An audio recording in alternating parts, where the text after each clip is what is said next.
Mm-hmm. Okay, on the podcast today, we have Lewis Wood, MMA champion, and we have MMA writer Josh Finn. How are you doing, boys? Yeah, same. Thank you. How about you? I'm all right, mate. I'm all right. So I'm doing well.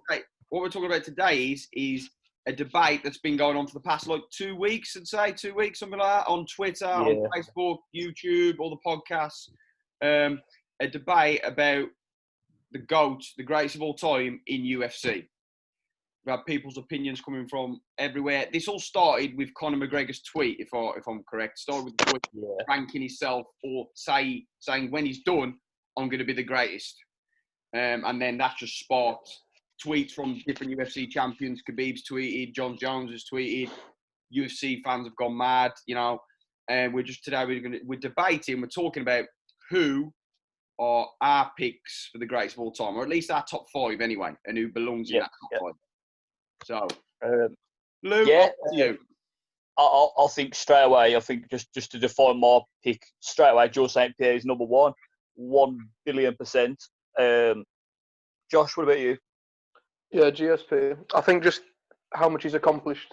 I don't think and he's beat every man he's faced. Obviously, he lost to Sarah, and Hughes avenged it. There's no one else who's done that.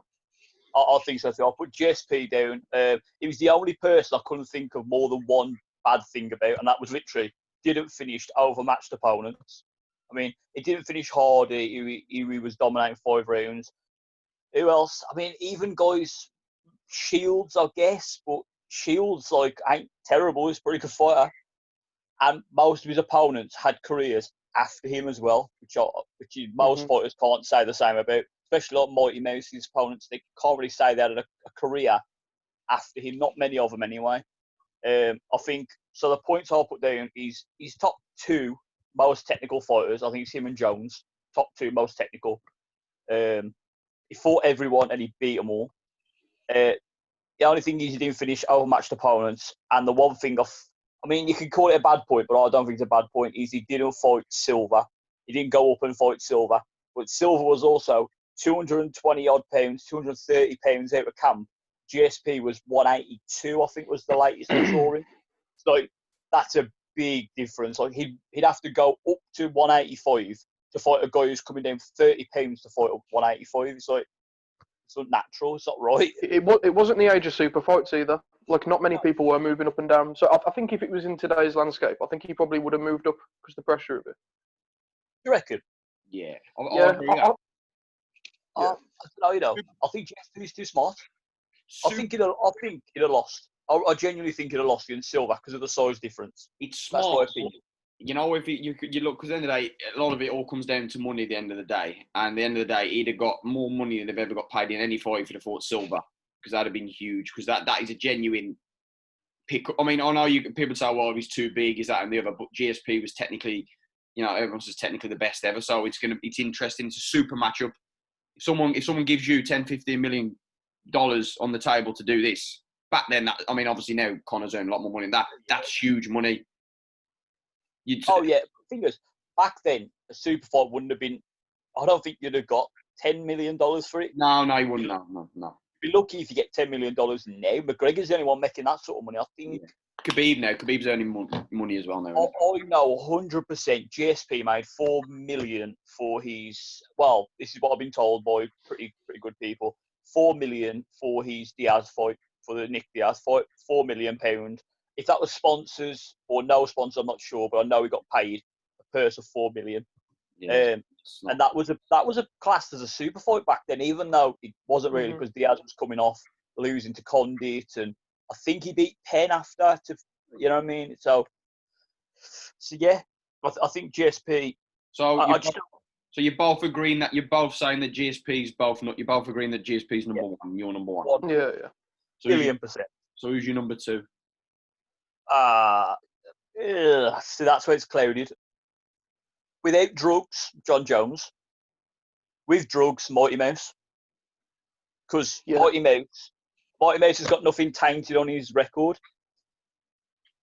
But see, for me, I don't include anyone who's tested positive for PEDs in my top 5. Because I think it's impossible to quantify how good they'd be.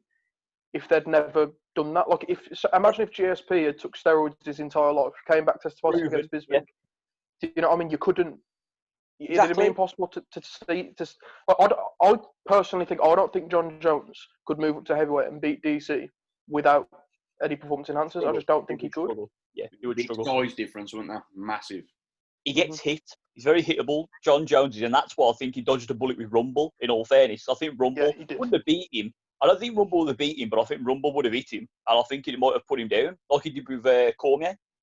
So, it's a shame because, you know, like I was saying to you earlier, Lou, if Jones was clean, if he was a clean athlete, in my opinion, I'd have Jones number one. Reason being, other than the last few fights he's had, which I think is down to lack of motivation, whatever, when Jones is motivated, he don't really get touched. He makes it look so easy, and he beats people in their own game. Now, I know GSP did that, but there's lots of pictures and footage of GSP busted open in the right mess.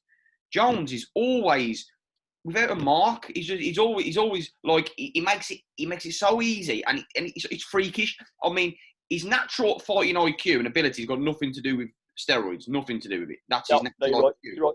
But like same as what Josh says, I can't rank someone who's tested positive as the greatest. Right. I just don't think it's right. I think, and the problem is, it's not just I wrote down how many he actually got done for. I think it's four drug tests he's failed. About 2 for cocaine, 1 for turinabol, and 1 for a estrogen regulator or something like that. Why? Is that including the one where he was pulsing turinabol against Gustafsson? No, I didn't class that one. See, I'll class it because that's like, me, you and Mitch, we don't have turinabol in our body. No one has turinabol in the body unless they've took a steroid. It's honestly, not something that just naturally occurs. Honestly, the only reason why I can give Jones some kind of pound-for-pound status is because his drug tests are all questionable because he's a massive cokehead, let's be fair. And the drugs he's been caught with all can be cut with creatine and cocaine. And in like places like Joe Rogan spoke about this, and I don't believe it, but it's a narrative. What's the odds of that? What's the odds? I think 4 times for turinabol. Pretty high. Pretty high for turinabol. No. Turinabol has only been done for once. He got pulled off for. He got tested, and he said it's under the limit for it. Once or twice.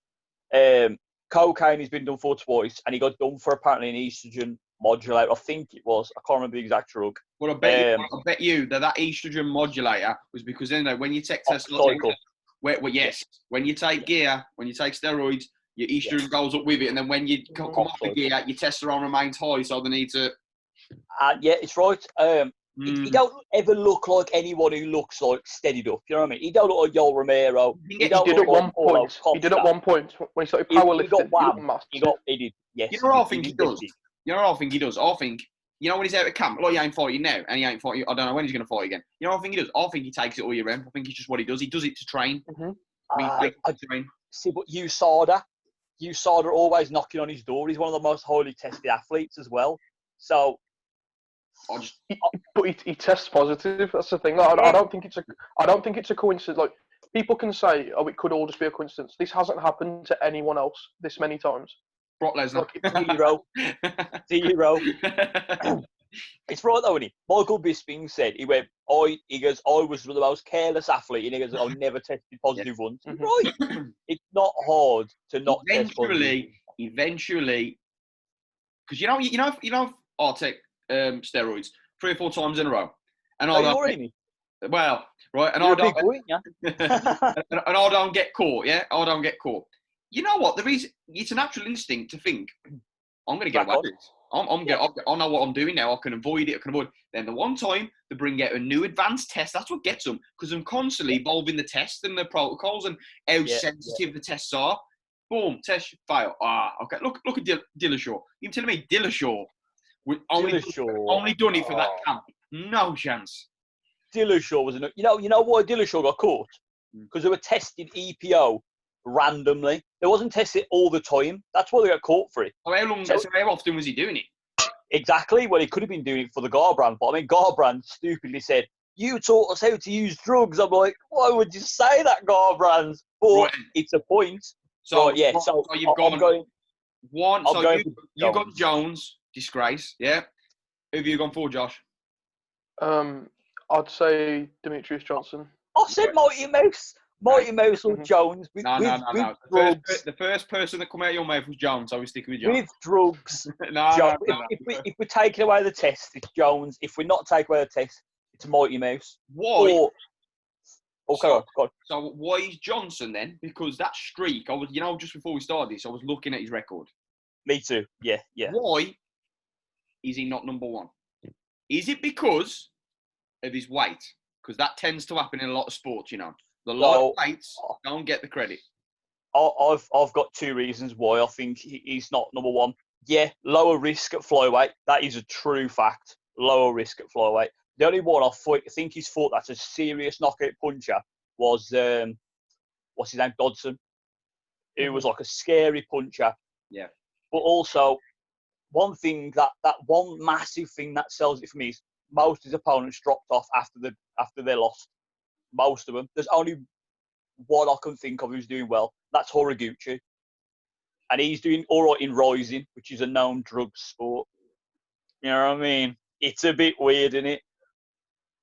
It's just the strength of his resume, DJ. It's like he's beat some good fighters, but he's never beat like iconic figures in the sport, except Cejudo the first time. That's the only one. GSP's beat Matt Hughes, Nick Diaz, Carlos Condit. Like he's beat legends in the sport, and he's done it with relative ease. Yeah. And he's done it over a really long period of time, and he's moved up a division and beat Michael Bisping and finished him easily. Is that because, though, I know what you're saying, but it tends to be the same in boxing. The lighter weights, anything under basically like featherweight in boxing, they don't get the recognition. There's some great fighters there who've had massive streaks, won multiple weight cuts, but because they're not in a fashionable division.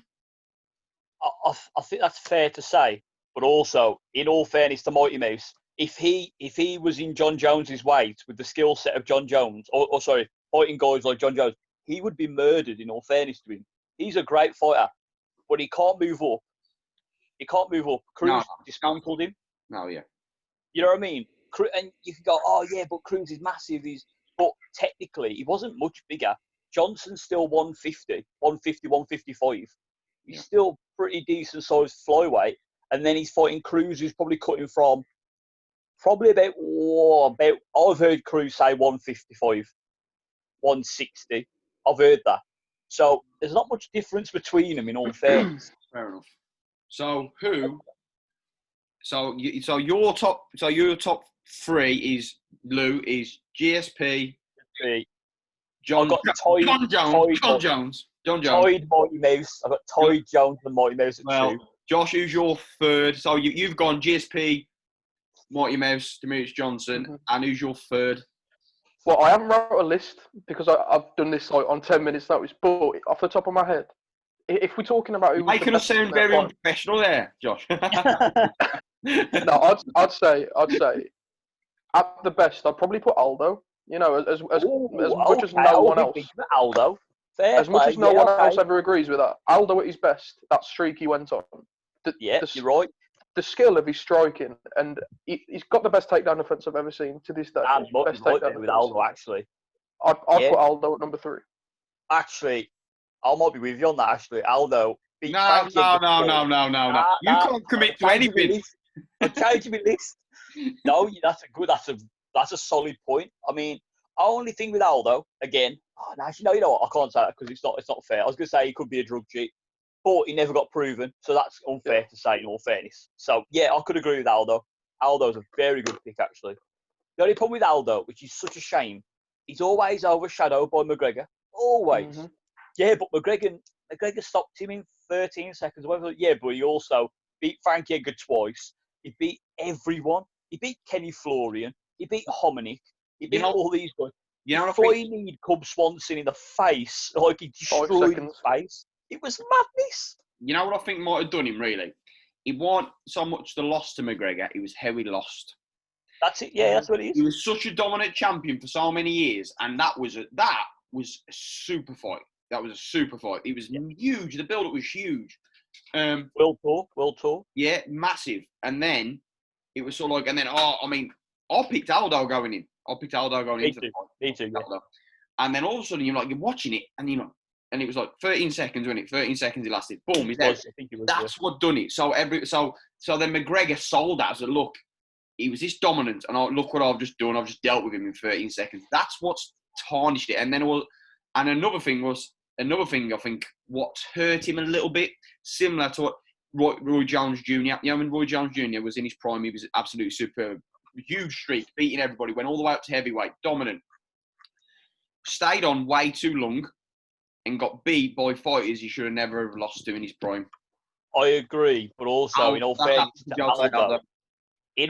to Aldo, though, he fought Marlon Moraes, who's a top 135, and he gave him a good run. Like, arguably beat him, and he's fighting Petr Yan for the title. Yeah, and I think Aldo would have beat Cejudo, and I think Cejudo's amazing. 100%. Yeah, Aldo would have beat Cejudo, and he would have been a 2-weight world champion. And if that fight would have gone down, would people? So I think the Holloway loss was as big of an impact. Well, the two Holloway losses were just as big as the McGregor one, because the McGregor fight, you still had people saying he got caught, it was a fluke, he's still the best. Yeah. Holloway battered him twice. Pieced him up. Yeah, you're right. You're right. Well, if I was saying, I remember, I think of the Holloway fight after, especially when Holloway beat Ortega. They were saying that Holloway was the best featherweight of all time. Mm-hmm. That's the problem. It's great to say that. It was Aldo.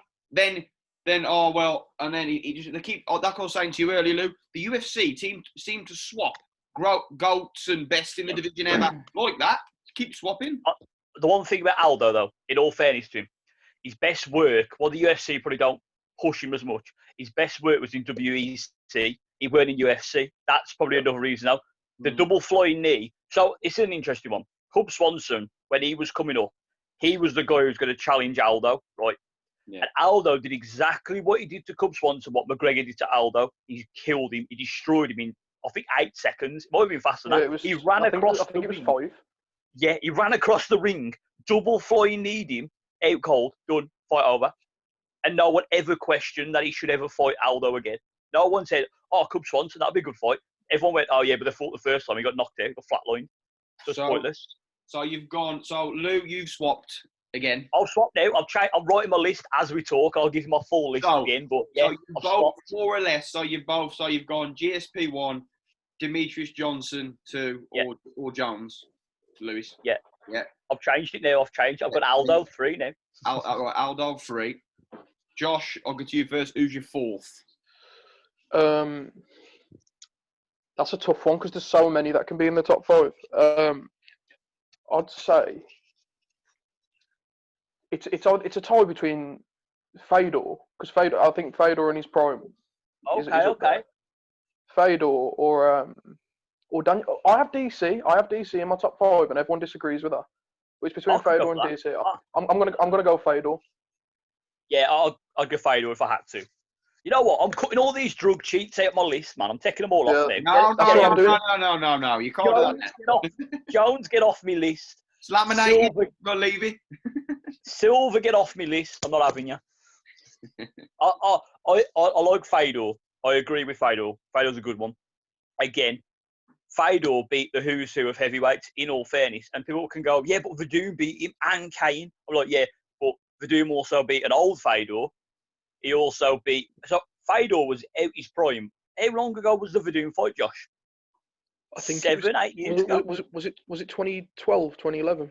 It's got to have been a fair few years back. Yeah, it's got to have been a fair few years back. So, he was out his prime back then, and he's still knocking out people now. No wrong, he's not knocking out great fighters. He's knocking out an overweight Quinton Rampage Jackson. Not a great fighter, in all fairness. Made for him. He got knocked out by Mitrione after a double knockdown. Bader knocked him out with a jab. Bader knocked him out with a jab, yeah. Do you know what I mean? But he's still fighting. Bader's probably one of the only reputable fighters he's knocked out lately, in all fairness. Chael Sonnen was undersized. He knocked out Mir, didn't he? Fedor beat Mir, didn't he? Yeah, he did. Yeah, but knocked the thing Mir is, out. You've got to ask, when it comes to pound for pound, does beating someone then give you their status. So I think that's the biggest question with it. So say McGregor beats Aldo. Does that then discount everything Aldo's done and pass it on to McGregor and say, well, McGregor could have done it because he beat Aldo and Aldo did it? Normally, I agree. Normally, I know what you're saying there, because normally you're pound for pound. A lot of it, some people say, especially when you're going greatest of all time, you're not going current pound for pound. Current pound for pound looks a lot different than the greatest of all time. Because obviously, exactly. you got. But what I'm saying, look, I get what you're saying. Let's say, okay, McGregor beat Aldo, but let's say then McGregor goes and loses 3 or 4 fights in a row, but he still beat Aldo. It doesn't work like that. But I think that's what I'm saying. It's me and Jason done one on boxing, and he said it's got to be on resume. Yeah, that's definitely resume. What you've done for me lately. That's how Jason pronounced it, which is so like what you're doing lately. So all right, McGregor lost to Khabib and beat a washed-up Cerrone. He's not the same. So really, that ain't the best claim to be in a top pound for pound list. But then you look at that, Henry Cejudo. I like that. I think you have got to retire on top to give only one reason, to give that facade that you never was off the top. Mm-hmm. Just because you lost to me don't mean that. Not many do that though. Most, you know why though? 9 times out of 10. 9 times out of 10. In fighters. What's that? It's inherent in fighters to not quit. So they're not going to ever quit. So they've got to fall off, and then they've got to fall off so hard. They're like, I've got to retire now. Most of the time, it comes down to money. They're insane. You're working with people that are fully mental. They will get punched in the head for a living. They are going to be a bit crazy. You know what I mean? So if Mayweather were to come back now, most people consider Mayweather top 2 best defensive boxers to ever live. Yeah, if he came back now, if he came back and tried to fight Errol Spence or Crawford, he'd get knocked out. He would get knocked out. Would that then destroy his status as the best defensive boxer of all time? I don't think it would. No, but you know what it could do? Best defensive, I don't think anyone can do that. But what can happen is, Mayweather's whole mystique, the reason why he says he's the best ever, is because he's never lost. That's the best argument you can ever have. Well, how can you not say when Muhammad Ali, Sugar Ray Robinson, Sugar Ray Leonard have all lost, I've never lost? If he loses, he's like everybody else. Put yourself upon him, really. That's what it is. And it's his own fault. He sold that. He sold the O. He sold it. But that's where the UFC is different. The UFC, most fighters take losses. Most fighters have got multiple 5+. Most fighters. Khabib, exception. That's where do you put Khabib in there? What's he now? 27-0. Yes. 28. 28. 28. That is a hell of a record with tiny little gloves. That's a hell of a record, that. And he made it in Russia. He didn't just make it like you could get a good record in England, in all fairness, by beating journeyman. In Russia, that's hard to do, to be fair. It's not easy to get 27-0 in Russia. You know what I mean? I just think probably with Khabib he's not thoroughly tested. He's been tested, don't wrong. He fought Poirier, but all of them have got asterisks over their heads, just like Cejudo had. With Khabib, Poirier is known to kind of choke at the highest level, let's be fair. That's why Holloway was a great fight for him, because Holloway was a guy coming from a weight class below. Yeah, not big enough yet. Yeah. Exactly. So he's got the bullying mentality. So, I mean, you put Poirier on the list. Edson Barboza, great fighter, can't deal with pressure.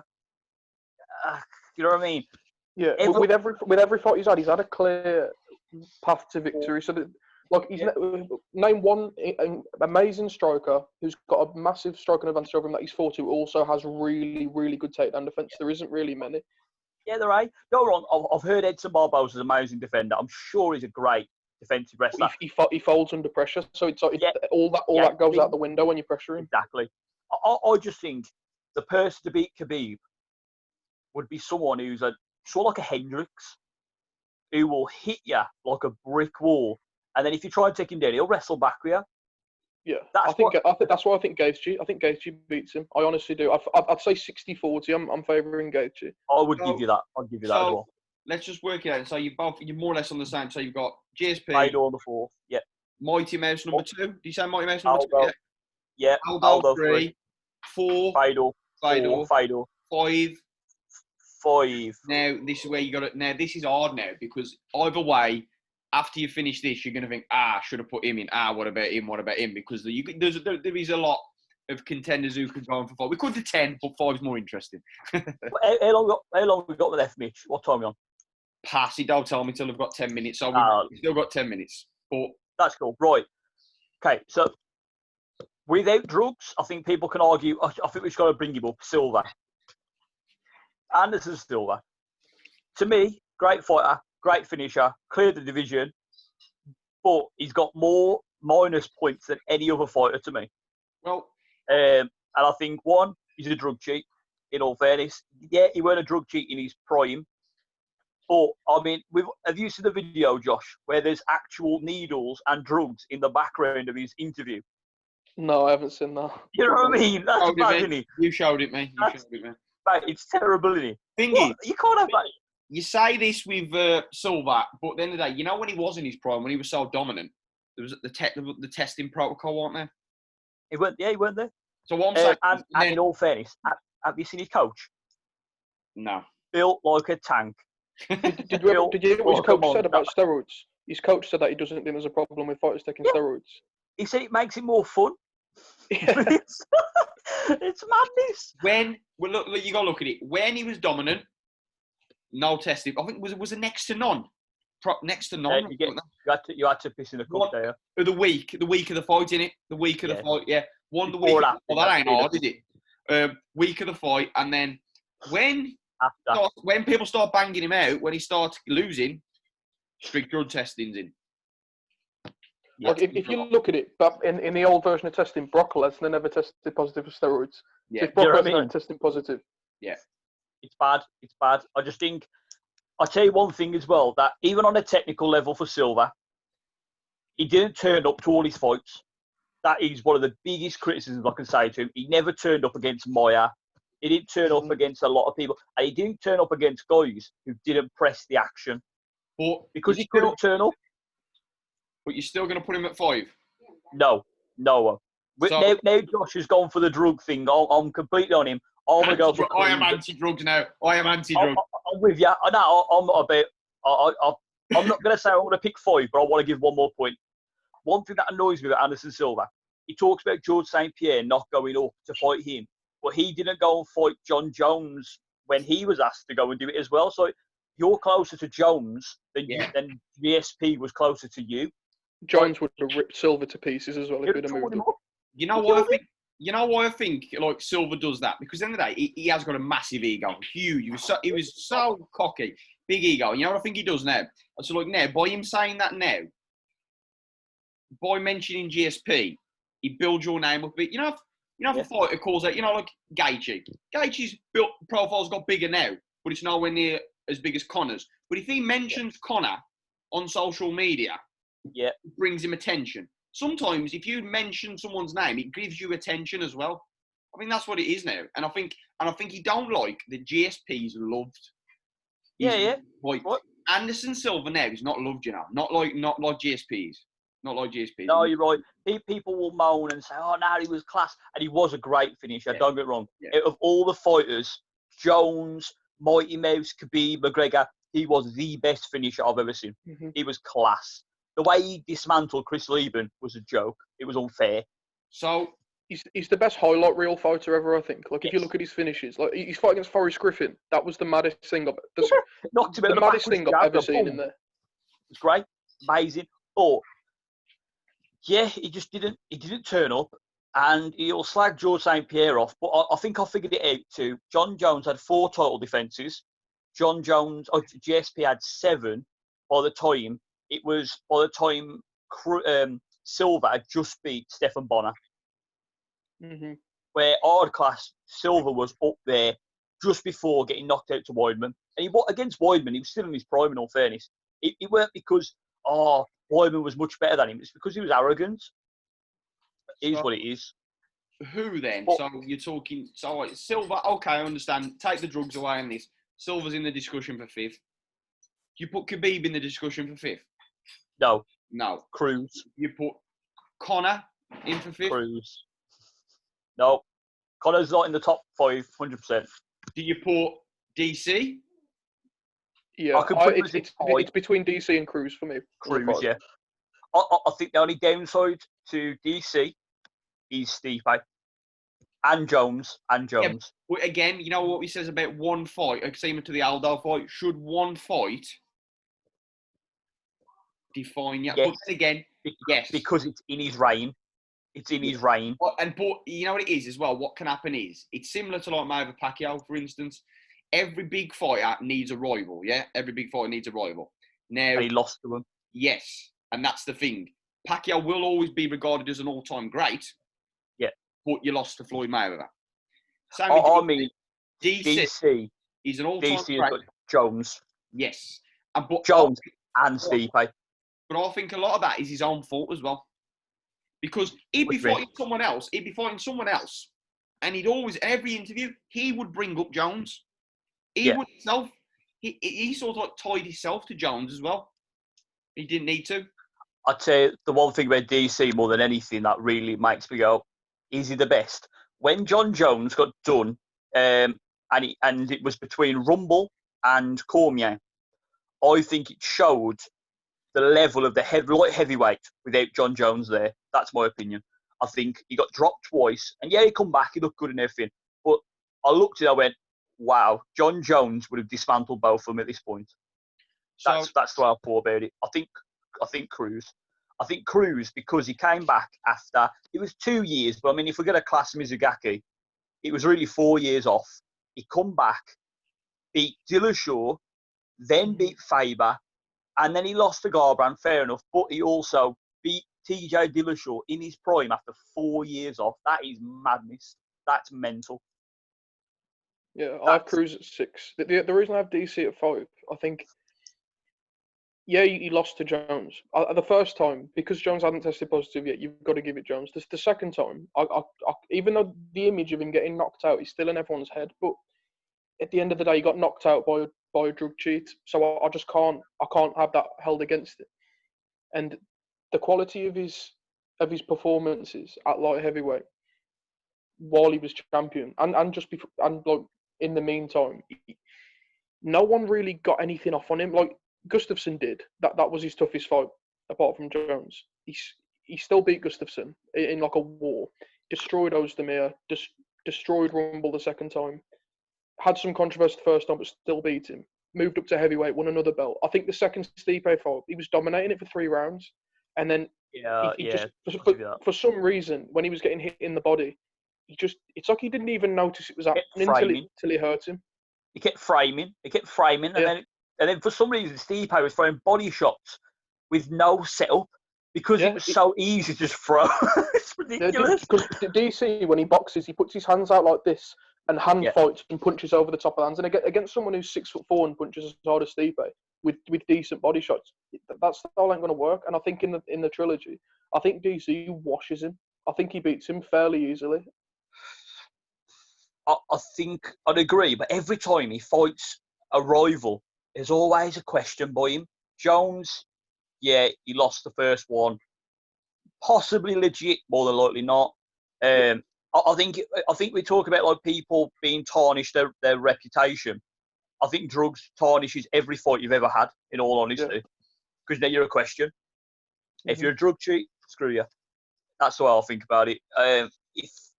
I think Jones, all of his fights are questionable, just like TJ's are all questionable. I just think every time DC fought, there was always that he always put a question in the mind of you. He got dropped against Rumble twice, I think. He got dropped with a head kick in the overhand, I think it was. I haven't seen that fight for a long time. So it was like, but Rumble dropped him twice. It's like, so all right then, we've got to play that fight back. Then Rumble come in the second fight and try to take him down. Very weird. Then Stipe, he come in and knocked him out. Looked the best we've ever seen. We're like, whoa, okay. Daniel Cormier could beat Jones. Then he comes in against Stipe in the second fight and then puts his hands out and gets body shot to the floor after 3 rounds of great fighting. I'm like, what is going on? It's so strange. I just think I have to give it Cruz because of that layoff. That 4 years off beats Dillashaw in his prime. I think that's a massive thing. If Dillashaw let's say Dillashaw's on EPO, that is a massive feather in his cap. Massive. And if we're not including, if we are including drug cheats, I'd put Dillashaw top 6 or 7 skill wise. Yes. Dillashaw was when he fought John Lineker, that might be the best all round fighter I've ever seen. That singular fight, the way he chained everything together. Yeah, it was class. It was so good. So we've gone. Anyone else? So you've gone DC5, Josh, yeah? Yeah. And you've gone Cruz 5, Lou, yeah? Yeah. Okay, just a quick one. Who would we put 6th? I can't think of a 6th. Cruz. That's genuinely fair what play. I guess I'll put DC at 6th then. I think after that point, great fighters almost start to, not great fighters, I mean like legendary status fighters start to run out almost. I can't think of many others after that point. You know what? Cejudo deserves to be the upper end of the top 5, like 780. Amanda Nunes. Amanda Nunes is 100% on there. The only trouble is now she's running out of fighters. That can happen. That sometimes you can be too good for your own good. That happens to fighters. I agree, but Jones had to clear out a division. Like he's only just started really clearing out the division. In all fairness to him, Amanda Nunes has had what? How many title defences she had now? Like 3 or 4? I think it's 4. No, she beat Cyborg. She moved up, didn't she? So it depends which division. Yeah, let's say she's had 4 title fights. Let's just say that. Now she's almost running out. Her last fight was who was he? Jermaine Durandamy. That was it. Was the last one. And she was the lady who said, "I'm not going to fight Cyborg." Yeah. I mean, that's a cough out in all fairness. Don't wrong, she did, and she kind of struggled with that. In all fairness, she had to take her down all the time. The thing with Nunes is she's beat the other best. She's beat Shevchenko. She's beat Rousey. She's beat Holmes. She's beat Tate. She's beat the other. That's a record. You're the best. That's a record. Yes. You know what? Number 6, Amanda Nunes. I'm all for her. What a lady. I also took a picture with her in Vegas, so I'm quite happy. I like her. So fair play to her. She'll be on my list. Right, and boys, I think that is everything covered because we've got a couple of minutes left. But so you've got GSP 1, 2 was Demetrius Johnson, Mighty Mouse. 3, Jose Aldo. Big Aldo. 4, Fedor. 5, we had a split with Cruz and DC. Yeah. 6 was a split again. DC Cruz the other way. I'll put Nunes now. DC's at 7 for me now. Nunes. I'll put Cruz / Nunes. And we have 5th to 6, Amanda Nunes. Yeah. Yeah. Happy with that. Super quick. Do either of you think that McGregor could retire as number 1? If is there anything he could do to be number 1 by the time he retires? Yeah. He has to beat Usman. If you think he needs to defend? I think if he come back, we answer this really quick, so I've got a minute. If he come back, if he beat Khabib in a rematch and then beat Gaethje, you've got a point there. First 2 weight champion simultaneously, and done that as well. But boys, thank you very much for talking on the podcast. Always exciting. Thank you very much for your insights. Thank you, boys. Thank you very much. See you later. See ya. Bye.